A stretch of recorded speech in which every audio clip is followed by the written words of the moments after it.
नमस्कार कर्नल साहब, बहुत बहुत स्वागत है आपका। Thank you very much. जय हिंद। जय हिंद सर। बांग्लादेश के हालात पर भारत पूरी नजर रखे हुए है, लेकिन एक सवाल जो इस वक्त सबके दिमाग में है वो ये है कि क्या शेख हसीना भारत में ही रहेंगी या किसी और देश को जाएंगी, क्योंकि यूके ने तो उनको असाइलम देने से मना कर दिया है। वहां खबर आ रही है कि यूएस ने भी उनका वीजा रिवोक कर दिया है। तो आगे ऑप्शन क्या है?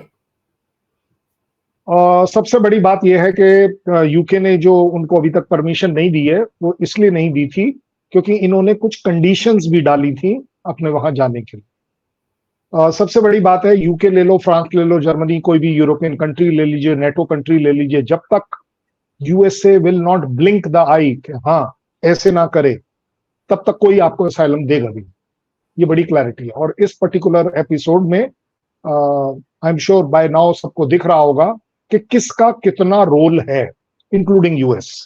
सो जहां तक असाइलम की बात है, अब उन्होंने एक नॉर्मल वीजा के लिए भी अप्लाई किया है क्योंकि she is already having that facility, और उनकी काफी असेट्स भी यूके में है, उनकी फैमिली यूके में है। हो सकता है as a very humanitarian ground 2 महीने, 3 महीने, 6 महीने, कुछ इस तरह का बात बन जाए। लेकिन फिर भी आपके सवाल को अगर एड्रेस करा जाए तो यस, इंडिया के पास एक बहुत बड़ा चैलेंज आ जाएगा कि एक बार फिर से हमें शेख हसीना को रखना पड़ेगा। ऐसा नहीं है कि आज से पहले नहीं रखा है, हमने तकरीबन 5 से 6 साल रखा है, बट इस बार इक्वेशंस और डायनेमिक्स, सोशियो पॉलिटिकल, सब चीजों में काफी कुछ फर्क आ गया है। अब इंडिया एक अलग जगह पर है, उस समय वाला इंडिया नहीं है। सबसे बड़ी बात यह है कि क्या इंडिया उन्हें असाइलम देगा या नहीं।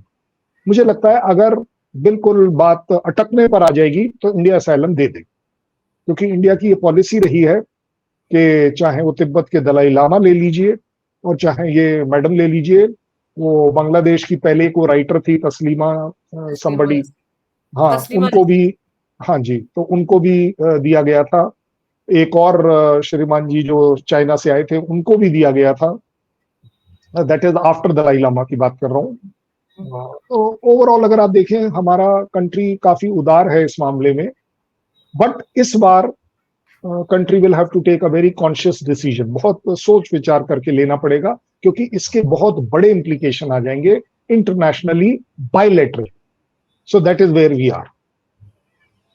पर सर, क्योंकि एक तबका हमारे देश में ऐसा है जो ये मानकर चलता है कि शेख हसीना को वहां के लोगों ने नापसंद किया, वहां पर उनके खिलाफ आंदोलन हुआ, उनको भागना पड़ा, और अगर एक भागा हुआ नेता है तो उसको भारत अगर असाइलम देता है या अपने पास रखता है तो भारत की सुरक्षा के लिए और भारत के बांग्लादेश के साथ रिश्तों के लिए बड़ा खतरनाक होगा। आपको लगता है ऐसा क्या?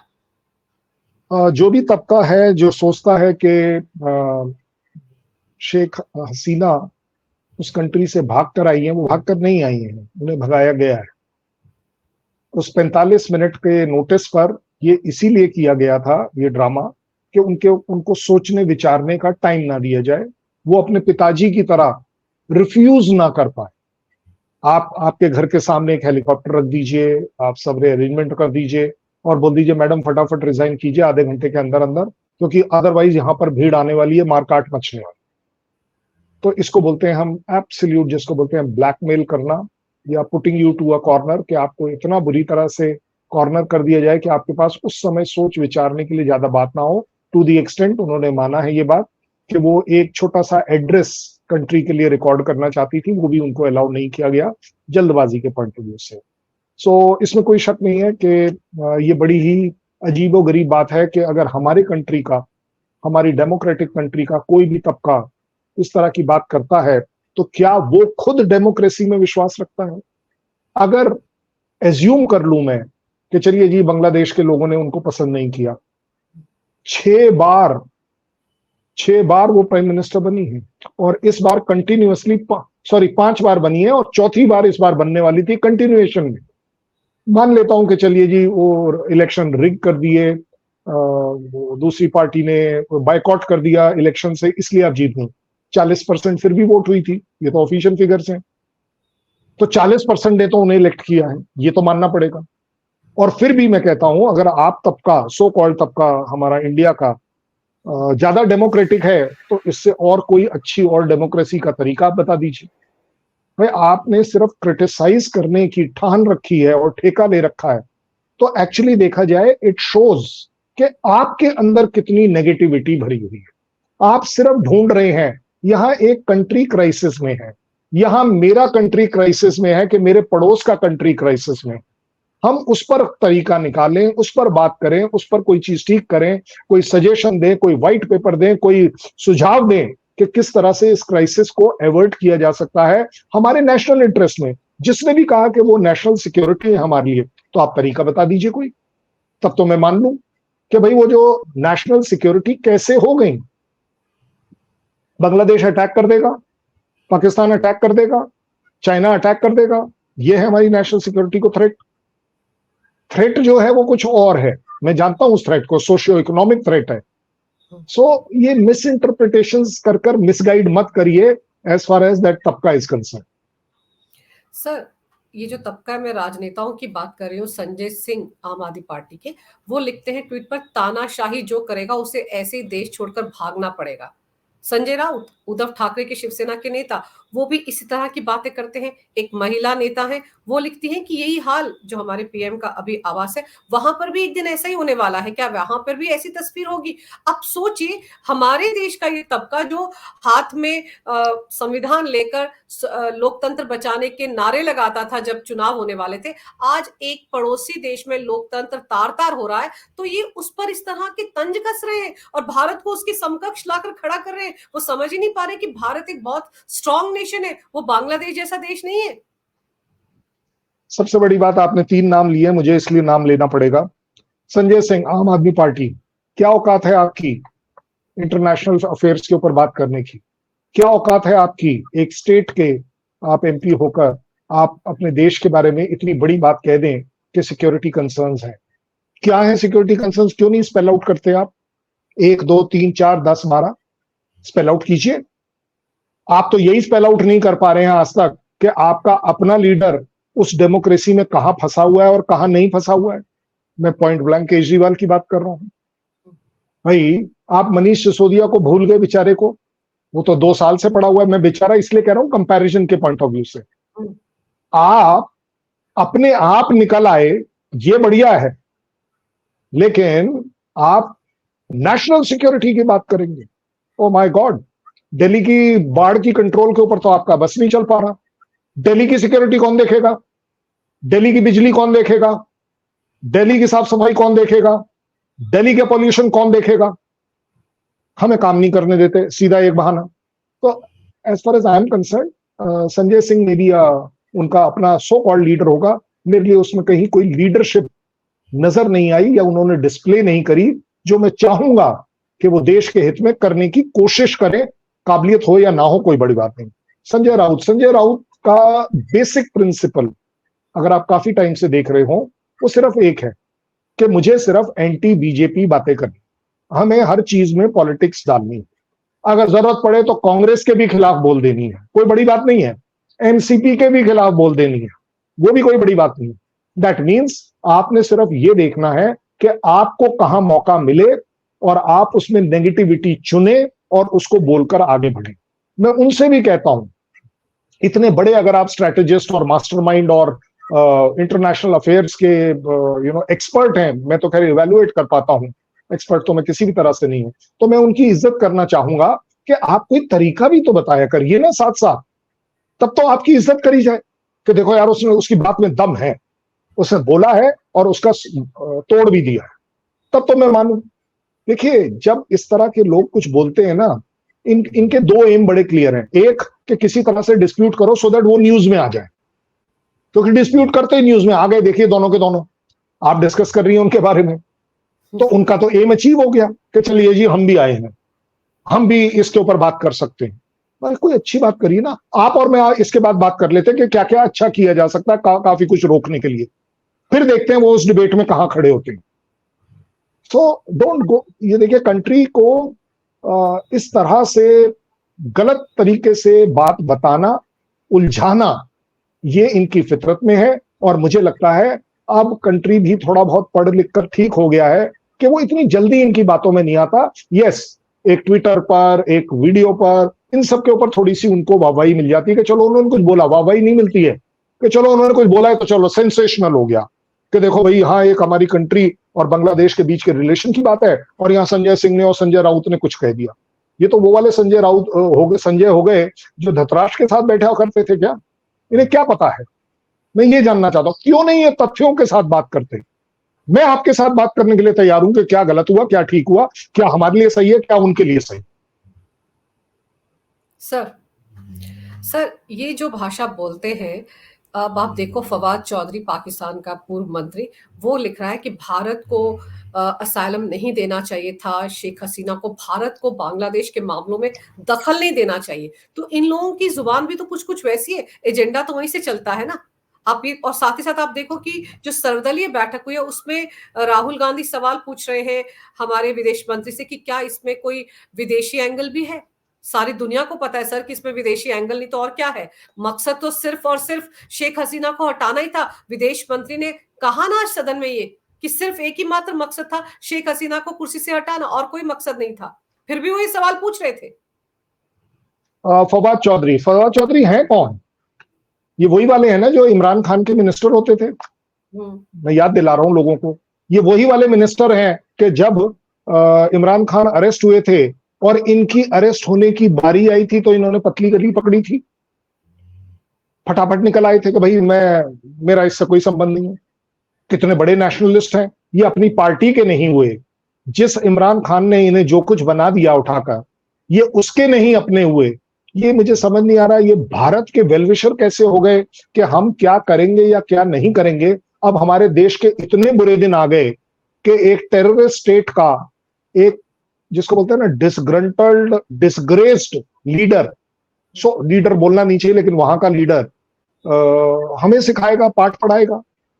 अगेन ये भी उसी कैटेगरी के हैं कि जैसे इंडिया की रिलेटेड बात आए मैं कुछ बोल दूं, अपने आप मेरी मीडिया मेरे को ऊपर ले जाए। और वो हुआ है कि देखिए जी फवाद चौधरी ने बोल दिया। उनका एम सिर्फ इतना ही है, उन्होंने उससे आगे क्यों नहीं कुछ बोला। मैं उनसे ये भी जानना चाहता हूं, भाई चलिए मेरा तो मुस्लिम ब्रदरहुड हो नहीं सकता हसीना के साथ, आपका तो है, आप ही इनवाइट कर लेते, फॉर्मेलिटी के लिए कर लेते कि चलिए जी नहीं हमारी मुस्लिम ब्रदरहुड है बांग्लादेश, हमारा पहले भी ये पार्ट था, अब डिफरेंसेस छोड़ देते हैं और उनको हम जगह देते हैं, हम उनकी मदद करते हैं। हम वहां पर जो अत्याचार हो रहे हैं अगर वो कह रहे हैं तो उन अत्याचारों में तरीका बताते हैं कि नहीं भी ऐसा मत करिए, ये स्टेप्स ले लीजिए, हम आपकी इकोनॉमिक डेवलपमेंट के लिए कंट्रीब्यूट कर देते हैं। हम अपना नहीं कर पाए तो क्या हुआ?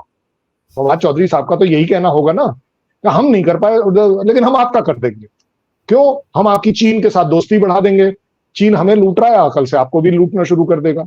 ये एग्जैक्टली हुआ है। आप रिकॉर्ड चेक करा लीजिए, शेख हसीना सडनली चाइना का विजिट छोड़कर वापस क्यों आई? हालांकि ऑफिशियली बोला गया कि चलिए जी स्टूडेंट एजिटेशन है, लेकिन एक एजिटेशन तब भी चल रहा था जब वो गई थी और जब आई है तब भी चल रहा था।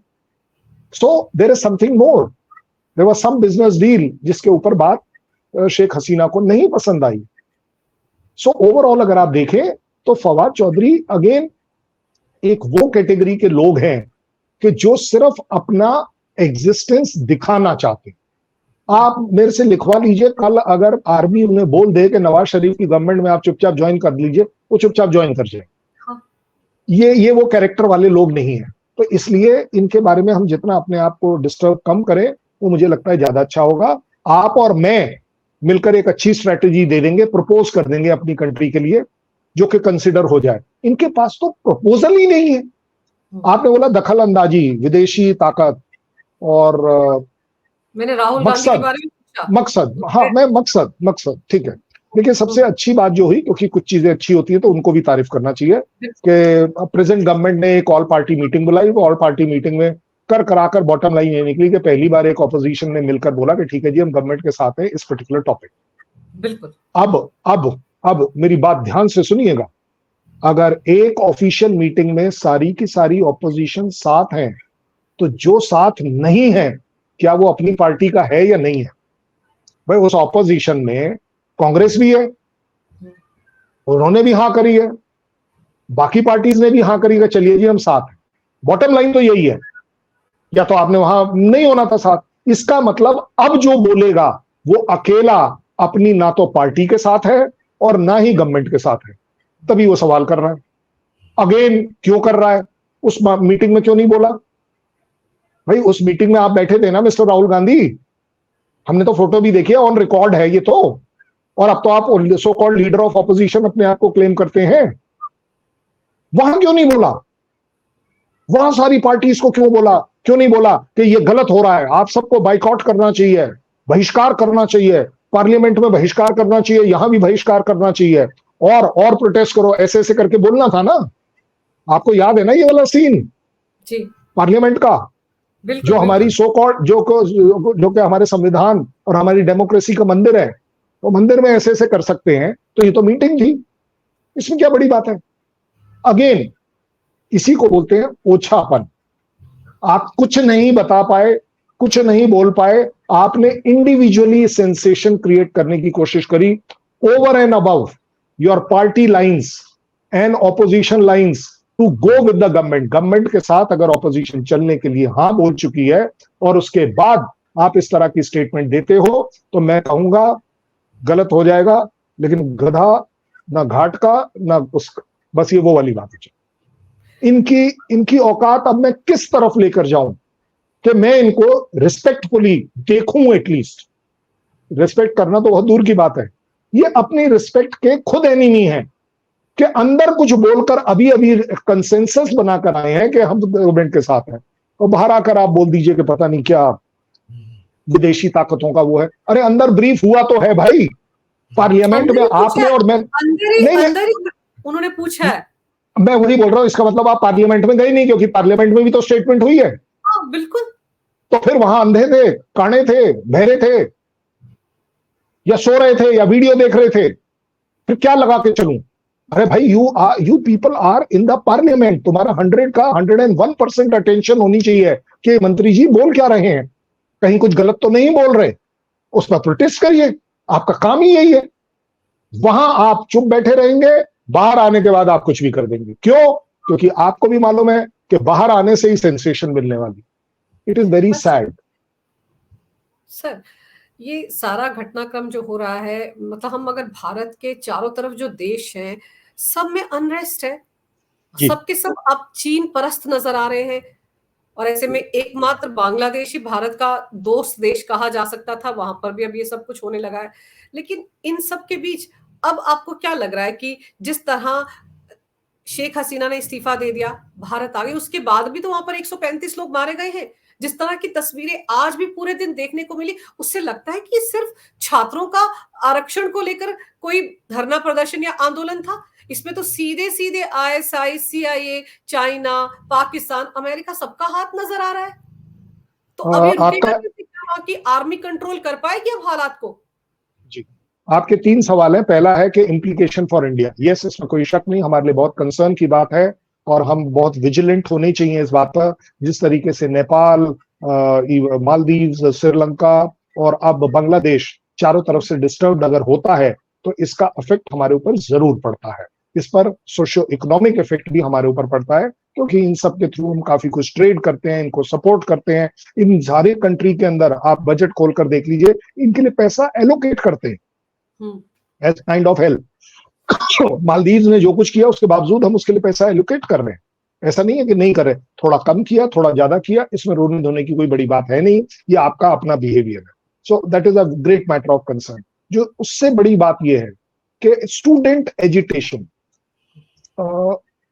ये स्टूडेंट एजिटेशन पिछले 200-250-300 दिनों से चल रहा है, 2-2.5 महीने से चल रहा है, पहली बार नहीं, और इससे पहले भी चला हुआ है। स्टूडेंट एजिटेशन अगर है, मैं उसको सपोर्ट करता हूं कि एज अ डेमोक्रेसी उन्हें अलाउड है। सबसे बड़ी बात यह किस पर कर रहा है कि भैया 30% जो स्वतंत्रता सेनानी थे, उनके बंधु जो माने जाते थे, उनको रिजर्वेशन उनकी पुश्त दर पुश्त को नहीं मिलना चाहिए। शायद हो सकता है मैं इस पर भी एग्री कर जाऊं कि चलो जी, एक बार होना चाहिए, 2 बार ऐसे नहीं होना चाहिए कि जिंदगी भर आपने एक के बाद एक जनरेशन आफ्टर जनरेशन हो जाए। ये उनका अपना मामला है, उसमें कोई बुराई नहीं है। लेकिन 2018 में शेख हसीना ने तो हटा दिया था, वो तो था ही नहीं। उसके बाद कोर्ट ने अब बोला 5% होगा, चलो जी, उस पर भी प्रोटेस्ट हुआ, उसको भी रोक दिया गया। तो अब प्रोटेस्ट किस बात का, मैं ये जानना चाहता हूं। जब supreme court, high court, Sheikh Hasina तीनों उसे रोक रही हैं, ऑफिशियली रोक रही हैं, स्टे लग रहा है, उसको नल एंड वॉइड करने को वो तैयार, फिर प्रोटेस्ट किस बात का? तो वहां आ गया आपका तीसरा सवाल कि ये कभी स्टूडेंट प्रोटेस्ट था ही नहीं। ये अगर सिलसिलेवार आप देखें तो दिस इज कॉल्ड एज, मेरी लैंग्वेज में, कि this is a very clear cut bigger conspiracy of strategically, systematically एक एक्शन ऐसा लिया जाए जो कि बांग्लादेश को अंडरमाइन करे, उसकी गवर्नमेंट को अंडरमाइन करे, उसकी इकोनॉमी जो ग्रोथ चल रही है उसे अंडरमाइन करे। इसको कौन करना चाहेगा? इंडिया इसलिए नहीं करना चाहेगा क्योंकि उसके और हमारे तो ट्रेड रिलेशन अच्छे हैं, बायलैटरल रिलेशन भी अच्छे हैं, पर्सनल केमिस्ट्री भी बड़ी अच्छी है। तो कौन करना चाहेगा? चाइना करना चाहेगा। चाइना इसमें इसलिए नहीं कूदेगा क्योंकि उसे मालूम है कि यूएस देख रहा है। सो एक आपको ऐसी छछुंदर चाहिए जो चूहे की रेस में ना आए, लेकिन वो चुपचाप से काम करे, वो है आईएसआई। आप देखिए, मैं आपको बड़े 3-4 स्टेप बताता हूं, उसके अंदर जहां गलती हो आप हाथ खड़ा कर दीजिएगा, मैं रुक जाऊंगा। उन्होंने ट्रिगर किया, ये बिल्कुल प्लान्ड चीज है, उन्होंने ट्रिगर किया एज अ स्टूडेंट एजिटेशन। एक बार उठा, थोड़ा सा नीचे भी आया बीच में, पिछले 3 महीने में अगर आप देखें, कहीं रुका भी, थमा भी, लेकिन उसका फिर से पकड़ गया। ये उन्होंने ट्रिगर किया। उसमें ट्रिगर करते समय इसको अनकंट्रोल्ड कर दिया बाय पुटिंग फ्यूल। क्या फ्यूल डाला? वो आपकी वो कौन सी जो जमायत इस्लाम और जो पॉलिटिकल पार्टी है उनको इसके बीच में डाल दिया। हाँ, बांग्लादेश नेशनल पार्टी जो है उसको डाल दिया, वहां से ये फ्यूल अप हो गया। अब उस वजह से फ्यूल अप हुआ था, आग में पेट्रोल पड़ा था, डेथ हो गई 300 से ज्यादा। तो इमोशनली डिस्टर्बेंस भी आ गई और एक एफिलिएशन आ गई इस एजिटेशन के करेक्ट। अब जो है स्टूडेंट पीछे छूटता चला जा रहा है, नई चीजें नोटिस करते जाइएगा। ये सब हो रहा था और आर्मी उसे मूक दर्शक बनकर देख रही थी, कर कुछ नहीं रही थी। ये भी ऑन रिकॉर्ड है, आपको दिखाए कि ठीक है जी, पुलिस पुलिस पुलिस पुलिस, ठीक है, पुलिस कौन सी ऐसी है जो अत्याचार नहीं करती? आपको लग रहा है क्या ब्रिटेन में इस समय जो पीट रहे हैं वो बहुत बड़ी क्या इज्जत वाली बात चल रही है? वहां पुलिस का काम है।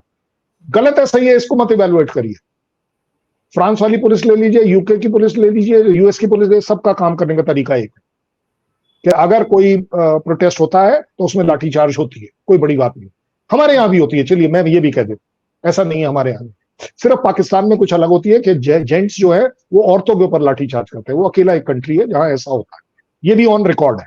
अब आगे बात कि जब आर्मी स्पेक्टेटर बनकर रह गई तो आर्मी ने लास्ट मिनट पर आकर जब एंट्री मारी तो उन्होंने हसीना जी को बोला जी आधा घंटा का टाइम है, रिजाइन करिए, 45 मिनट के अंदर अंदर निकलिए। और कोई बात नहीं करी, हम स्टेबलाइज करेंगे, कोशिश करेंगे, प्रोटेक्ट करेंगे, ये करेंगे, कोई ऑप्शंस की बात नहीं है। स्ट्रेट अवे आप निकलिए, नहीं तो हमारी आर्मी डिसबैंड हो जाएगी, कंट्री डिसबैंड हो जाएगा। ये तो वही सिचुएशन हो गई। आधे घंटा में ऐसा क्या न्यूक्लियर बॉम्ब आने वाला था क्या?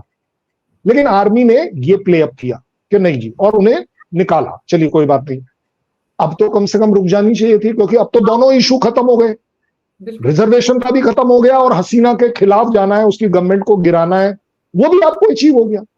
अब तो आप इंटरिम गवर्नमेंट बनाने वाले थे, भाई साहब वो तो रुके नहीं, 150 लोग और मारे गए और अभी भी नहीं रुक रहे हैं। सो इसको एक और अच्छा ट्विस्ट देने के लिए इसके जो मेन हाथ था, जो पंच था, उसके साइड से उन्होंने छठी उंगली नीचे डाल दी और उसमें डाल दिया कि चलो यार हिंदुओं पर अटैक करो। हाँ, अब तो ये भी चिंता की बात है सर। 3 महीने में नहीं किया था अटैक, ना ना ना ना, आप सिलसिलेवार ढूंढिएगा कि ये आग नीची ना हो जाए और इस आग के बीच में अपनी एक और उंगली डाल दीजिए, एक सहारा लेकर दनादन आपने स्टार्ट कर दिए। मुझे बता दीजिए, अगर छात्र आंदोलन है तो रिजर्वेशन के लिए था, हाँ, मंदिर पर अटैक क्यों करे? लेकिन क्यों बांग्लादेश के लोग और आपके जो बाकी ये कि नहीं जी नहीं, वो सारा कुछ उन्हीं के ऊपर नहीं हुआ, वहां पर सब जगह अटैक हुए। बताइए कौन सा मस्जिद अटैक हुआ, कौन सा ऐसा चर्च है वो अटैक हुआ, कौन सी ऐसी बुद्ध मॉनेस्ट्री है जो अटैक हुई? मैं उनके खिलाफ नहीं हूं, लेकिन मैं एक बिल्कुल पैरेलल, एक सेम प्लेइंग ग्राउंड की बात कर रहा हूं। नहीं हुआ ना, सिर्फ हिंदू अटैक हुआ ना, सिर्फ इस्कॉन टेम्पल अटैक हुआ ना। मैं आपको लिस्ट आउट कर देता हूं जो मैंने करे हैं आपके लिए। सबसे बढ़िया बात यह है, कहां अटैक हुआ, का मंदिर, और जो मंदिर था मेहराबपुर का, वो मंदिर वही वाला क्यों अटैक हुआ, उसके पड़ोस वाला क्यों नहीं हुआ जहां वहां चर्च था? काली माता का मंदिर क्यों अटैक हुआ, उसे क्यों तोड़ा गया? बताइए आप। मैं कहता हूं आप उसको इवेल्युएट कर दिए, कांदीपारा का मंदिर क्यों ध्वंस किया गया? ऐसी उसमें क्या खासियत थी रिजर्वेशन से रिलेटेड, एंटी हसीना से रिलेटेड? इन तीनों मंदिरों में क्या था, आप बता दीजिए। 2 काउंसलर इंडिया हिंदू मारे गए, हिंदुओं के घर टारगेट कर रहे हैं। मैं कहता हूं लूटपाट करना लुटेरों का काम होता है, चाहे वो इंडियन हो चाहे किसी का भी। आपने लूट लिया मार्केट में, टारगेटेड इंडियंस को भी लूट लिया, मैं उसको भी मंजूर कर लूंगा। ये क्या हो रहा है? अब फिर आप बोलते हैं कि रिलीजियस नहीं है। रिलीजियस तो है, बिल्कुल। हालांकि ये सारे हिंदू बांग्लादेशी हिंदू हैं, वहां के सिटीजन हैं। तो अब आपका जो मैंने बोला था ना आईएसआई का जो खेल है, उसका उसकी जो पटकथा लिखी गई थी वो इसी हिसाब से लिखी गई थी कि इससे फर्क क्या पड़ेगा कि 1.5 करोड़ हिंदू क्या वापस जाएगा इंडिया, मांग करेगा, क्या इंडिया ले पाएगा, क्या इंडिया प्रेशर में आएगा? क्योंकि आपने वो सिटीजनशिप के अंदर बोला है कि जी कोई भी हिंदू अगर बाहर है तो हम उसे दे देंगे सिटीजनशिप। 1.5 करोड़ को आप ले पाएंगे, दैट मीन्स आपके ऊपर फिर से वापस प्रेशर आ गया। और उससे बड़ी बात, आपके ऊपर एक इकोनॉमिक बर्डन आएगा। आप अब बांग्लादेश पर जहां 100 आदमी लगा करते थे, आज वहां 10,000 लगे हुए हैं, क्योंकि अब वो 4,000 की बाउंड्री जो है वो हमारे लिए बहुत वनरेबल हो गई है, बहुत डेंजरस हो गई है कि वहां से कोई भी इस तरफ आ सकता है। मैं कह रहा हूं हिंदू छोड़िए, वहां हो सकता है मुस्लिम्स आ जाए। भाई आफ्टर ऑल रोहिंग्या क्यों आए थे? बिल्कुल। भाई 71 में उसके दौरान, भाई वॉर की वजह, वो सारे के सारे मुस्लिम ही तो थे जो इस साइड आए थे, चाहे वो बंगाली मुस्लिम का हो, ये मुस्लिम का हो, कोई फर्क नहीं पड़ता, बट आए थे उसी साइड से आए। पर सो सर, हमारे ऊपर फर्दर जी। सर बिल्कुल सही कह रहे हैं, आपकी बहुत बर्डन हम पर पड़ेगा अब ये 1.5 करोड़, क्योंकि अब आप देखो ना कि शुभेंदु अधिकारी ने भी कल ये स्टेटमेंट दिया था कि 1.5 करोड़ हिंदू भारत आने के लिए तैयार बैठा है। तो अब आपको क्या लगता है, भारत के लिए तो मुश्किल की घड़ी तो है ही, क्योंकि अगर बांग्लादेश इस तरह से जलता रहा, और आप तस्वीरें देखिए कितनी विभत्स आ रही। पहले तो देखिए बंग बंधु मुजिबुर रहमान के स्टैच्यू को कैसे गिराया गया सर। सद्दाम वाली बात याद आ गई ना, कैसे अमेरिका ने वहां पर सद्दाम का स्टैच्यू गिराया था, बिल्कुल क्रेन्स लगाकर सर गिराया गया है। पहले ऊपर चढ़कर हथौड़ा चला रहे, फिर क्रेन लाई गई, उससे गिराया गया। ये क्या तस्वीर है? मतलब वहां के लोगों को उस शख्स से इतनी नफरत जिसने बांग्लादेश बनाने में इतनी अहम भूमिका निभाई, जो संस्थापक है, क्रिएटर है बांग्लादेश का, जिसने 18-18 अपने परिवार के लोगों को गवा दिया इसी संघर्ष में। इसको बोलते हैं रिवेंज। जब आईएसआई प्लान करती है ना चीजें, वो इसी में अपने रिवेंज को लेती है, क्योंकि उन्हें रिवेंज लेना है कि बांग्लादेश हमसे अलग हुआ, हमें पीट कर, उनकी आर्मी को पीट कर बांग्लादेश बना था। दैट मीन्स बंगाली मुस्लिम जो है उनके ऊपर हम रिवेंज कैसे लें। उसका सबसे अच्छा तरीका यह है कि इस भीड़ भाड़ में, इस गदर में आप उन लोगों को स्ट्राइक करना शुरू करो जिनको वो अपना सो कॉल्ड कंट्री का फादर मानना चाहिए था, उसकी इंसल्ट करो ना। क्योंकि इस समय क्या सही है क्या गलत है वो बांग्लादेश की जनता नहीं देख पा रही। होता यह है कि 100 की भीड़ में वो 10 आदमी ऐसे डाले जाते हैं जो ये सारे काम करते हैं। सीधी सीधी बात, हजारों लाखों लोग जो सड़क पर हैं उसमें कुछ लोग ऐसे डाले जाते हैं, कुछ 100, जो जाकर जेल से कैदियों को छुड़वाते हैं, वहां पर लूटपाट करते हैं, उनके हथियारों को लूट लेते हैं। 600 का तो ऑफिशियल फिगर चल रहा है, 20 से 22 टेररिस्ट का ऑफिशियल फिगर वहां से चल रहा है। आप बता दीजिए, ये सारे जो लोग हैं, ये आपको लगता है कि नेशन बिल्डिंग में काम करेंगे as far as Bangladesh is concern? सबसे बड़ी बात है कि पाकिस्तान को एक ये भी रिवेंज लेना है कि उसका बांग्लादेश बनने के बाद उसकी ग्रोथ रेट बड़ी अच्छी रही। पिछले 2 साल को छोड़ दीजिए, वहां थोड़ी सी कम हुई है, लेकिन कंपेयर टू पाकिस्तान इवन पिछले 2 साल में कंपैरेटिवली बहुत ज्यादा। ये भी एक अपने आप में खटकने वाली बात है। एक पंथ दो काज, एक तीर दो निशाने। जो कुछ इस समय आईएसआई और पाकिस्तान बांग्लादेश में करेगा, उसका सीधा सीधा असर इंडिया पर भी होगा। एक पंथ दो काज हो गए, क्या होगा? इंडिया बांग्लादेश के रिलेशन टेंस हो जाएंगे, ट्रेड शायद कम हो जाएगा, सिक्योरिटी और ज्यादा लगानी पड़ेगी, हो सकता है वर्ल्ड फोरम्स के ऊपर थोड़ी एम्बेरसमेंट भी आ जाएगी। हम लोग, अगर एक नई गवर्नमेंट आती है, इंटरिम गवर्नमेंट, और लेटर से वो अवामी लीग को तो उन्होंने वैसे भी इंक्लूड नहीं किया है, लेकिन अगर वो आपकी जो पार्टी खालिदा है जमायत खालिदा जी। इस्लामी, हाँ हाँ, जमात वो हाँ बीएनपी। वो बीएनपी खालिदा की है, अदरवाइज जमाते इस्लामी। हुँ, चलिए ये बता दीजिए,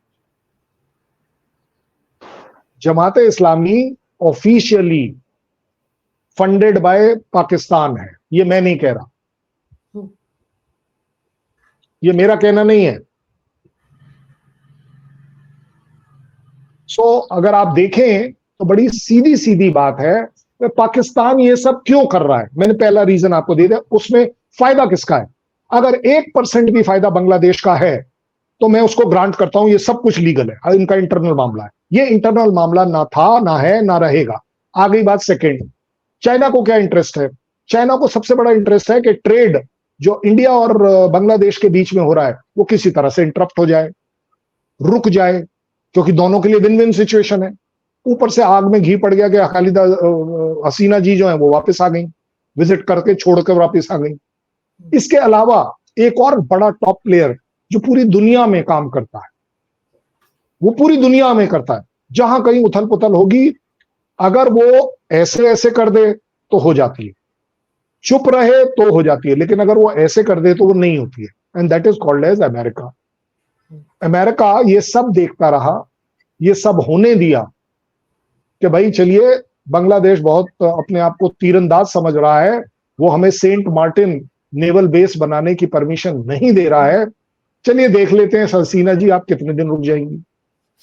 और आप देख रहे हैं कि 3 4 6 महीने के अंदर उनका वो सक्सेसफुल, वो देखते रहे हैं मूक। और इन सब के अंदर मेरा ब्लेम जाता है उस आर्मी को जिसको मैं बिलोंग करता हूं, जो कि नेशन फर्स्ट का प्राइड रखना चाहिए उस आर्मी को। बांग्लादेश आर्मी ने अपने देश को दगा दे दी। ये सब कुछ रुक सकता था। मुझे नहीं लगता कि अगर किसी भी तरह कल बांग्लादेश आर्मी का कोई आदमी प्रेसिडेंट बन भी गया तो उसका या उसके देश का किसी भी तरह से भला हो। अगर आप बेस दे देंगे तो आप उसके गुलाम हो गए। आप इवेलुएट कर लीजिए। अगर आप चाइना के साथ चल पड़े तो सीपैक में जैसे उसने पाकिस्तान से किया वैसा आपका हाल होगा, आप लोन ट्रैप में आ जाएंगे। आपकी ग्रोथ जितनी चल रही है अच्छी, वो आपकी कट जाएगी। अपने आप में इस तरह के ये जो तीन जेब कतरे हैं, ये आपकी जेब काट भी जाते हैं और आपको पता भी नहीं चलता, और ये प्रिटेंड करते हैं कि दे आर दी सेवियर। हालांकि पाकिस्तान का इसमें कहीं कोई अच्छा नाम नहीं है, वो एक अलग बात है, लेकिन as far as China and US is concern बड़े क्लैरिटी के साथ। मुझे लगता है कि ये कॉन्स्पिरेसी अभी की नहीं है, ये सिस्टमैटिक कॉन्स्पिरेसी है। उठाओ मुद्दा कहीं से, ले जाओ हसीना के ऊपर, और हसीना जैसी जाए उसको ले जाओ इंडिया बांग्लादेश के डिफरेंसेस के ऊपर कि देखिए जी रिलीजियस अटैक हो रहे हैं। पर सर, अब आपने जो जानकारी मेरे दर्शकों को दी, बहुत ही मतलब बारीकी से आपने समझाया कि क्या कुछ वहाँ हुआ है। लेकिन अब फ़िलहाल तो सबसे बड़ी चुनौती भारत के सामने यही है कि शेख हसीना भारत में हैं, उनकी सुरक्षा भी बहुत ज़रूरी है। और भारत तो वसुधैव कुटुंबकम की नीति पर चलता है, और भारत तो घर आए मेहमान को अभयदान देता है, शरण में आए हुए को अभयदान देता है। तो भारत तो उस पॉलिसी पर चलेगा। किसी को तकलीफ होती है तो होती रहे, और भारत एक बहुत ही स्ट्रॉन्ग नेशन है। और भारत भले ही आस-पास के देशों में इस तरह का बवाल मचता रहे, लेकिन भारत जानता है कि कैसे इन सब चीज़ों को टैकल करना है। आप कुछ कहना चाह रहे थे? मैं सिर्फ ये कहना चाहता हूं, जब भारत की बात आती है, एक बड़ा सीवियर इम्प्लीकेशन है, बहुत सीरियस इम्प्लीकेशन है हमारे ऊपर, कि हमारे चारों तरफ अगर इस तरीके से डिस्टर्बेंस होगी तो ये डिस्टर्बेंस हमें जरूर अफेक्ट करेगी, चाहे वो म्यांमार की हो, चाहे वो बांग्लादेश की हो। पहली बात, इससे रिलेटेड एक बहुत बड़ी चीज जो आएगी, अगर बांग्लादेश में इस हेट्रेड को हिंदू गो बैक के ऊपर चला जाता है, तो ये 1 से 1.5 करोड़ लोग मेरे तरफ अगर आए तो ये अपने आप में मेरे लिए बहुत बड़ा चैलेंज होगा as a India. Refugee problem अपने आप में, इवन मुस्लिम्स जो माइग्रेट करेंगे वो उससे भी आएगी हमारे पास। सबसे बड़ी बात यह है कि जिस तरीके से टेम्पल्स डिस्ट्रॉय किए जा रहे हैं, दैट इज जी। Instigating India. इंस्टिगेट कर रहे हैं आप हमें कि नहीं, देख लीजिए हम ये कर सकते हैं। उसके बाद जो बड़ी बात आती है कि yes, India will have to commit more forces on the border. हमें बॉर्डर पर बढ़ाना पड़ेगा, ऑलरेडी बढ़ गई है। हमारे जो इकोनॉमिक इंटरेस्ट बांग्लादेश के साथ म्यूचुअल ग्रोथ के हैं वो रुक जाएंगे। सबसे बड़ी बात है कि अगर अब बात करी जाए कि इंडिया कर क्या सकता है, इंडिया को बॉर्डर सील करना पड़ेगा थोड़े समय के लिए, बड़ी स्ट्रिक्टली करना पड़ेगा, और it will be at a horrible cost, मैं ये भी मानता हूं। सबसे बड़ी बात है, अगर हम बांग्लादेश आर्मी को एंगेज कर पाते हैं on a talk, on a DGMO hotline, तो काफी कुछ हो सकता है, जो I am very sure already कोशिश करी जा रही है। और सबसे बड़ा कि हमें आईएसआई के इस प्लान को सक्सेसफुल नहीं होने देना है। इट विल जी। बी एट अ कॉस्ट, लेकिन अगर ये सक्सेसफुल हो गया तो आप ये समझ लीजिए एक और पाकिस्तान क्रिएट हो गया। बिल्कुल, भारत के लिए सिचुएशन बहुत चैलेंजिंग है। आप सही बता रहे हैं कि बांग्लादेश में अगर इसी तरह से अशांति रही तो भारत के लिए सबसे बड़ी चुनौती तो वो 1.5 करोड़ हिंदुओं के लिए रहेगी। लेकिन फिर मैं ये कहूँगी सर कि भारत की विदेश नीति बहुत स्ट्रॉन्ग है। वो जानते हैं कैसे चीज़ों को हैंडल किया जा सकता है और बातचीत से बड़े-बड़े मसलों का हल निकाला जा सकता है। तो अगर वो इंस्टिगेट कर भी रहे हैं भारत को, तो आप ठीक कह रहे हैं कि अगर आर्मी के साथ कुछ डायलॉग्स एंगेज किए जाएँ बांग्लादेश की, तो सिचुएशन सुधर सकती है। उस दिशा में काम भी हो रहा होगा। हमारे सभी मतलब विदेश मंत्री हैं, गृह मंत्री के साथ बैठक चल रही है, एनएसए की बैठक चल रही है। तो ये सब कुछ हो रहा है और शायद वो हम सबको दिख नहीं रहा है। बहुत जल्दी दिखे भी इसका रिज़ल्ट। लेकिन आपने सर बांग्लादेश में जो कुछ गतिविधियाँ चल रही हैं उसको लेकर जो विस्तार से जानकारी मेरे दर्शकों को दी, मेरे लिए आपने समय निकाला, इसके लिए आपका बहुत-बहुत धन्यवाद। नमस्कार, भारत माता की जय थैंक हो, वंदे मातरम और थैंक जय Hind. Thank you very much. जय हिंद।